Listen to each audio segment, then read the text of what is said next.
So I agree wholeheartedly that we should give the fire unions and the police control of their pension system. As a pension actuary, I have an opportunity to review pensions in the public sector for over 30 years.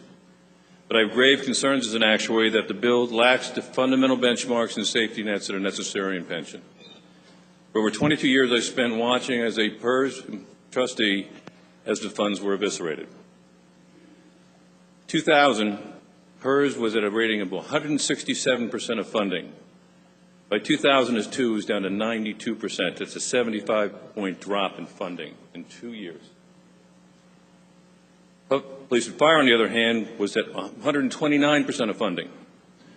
By the time 2002 rolled around, they were down to 89, a 49-point drop in 2 years.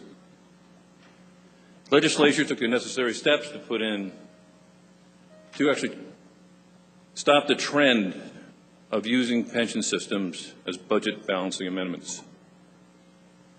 They set a target funding limit of 80%. 80% is kind of an interesting number because in the private sector, 100% is what the magic number is, not 80. When you regress to 80, they restrict benefits. At 60, they start taking non-protected benefits away. Non-protected benefits would be COLA. At 40, governments take the plans away. They began to run the plans for themselves as companies such as LTV, Grumman, Pan Am, Eastern Airlines, even United Airlines have defaulted on their systems.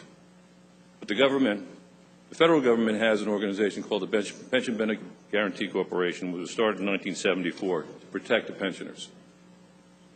The public system has no such safety net. We are that government.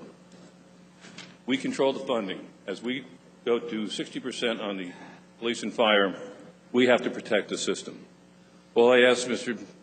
Speaker, is that we retain the 80% benchmark that was set forth in Chapter 78, and I move that S5 be returned for a second reading for amendment to those 5.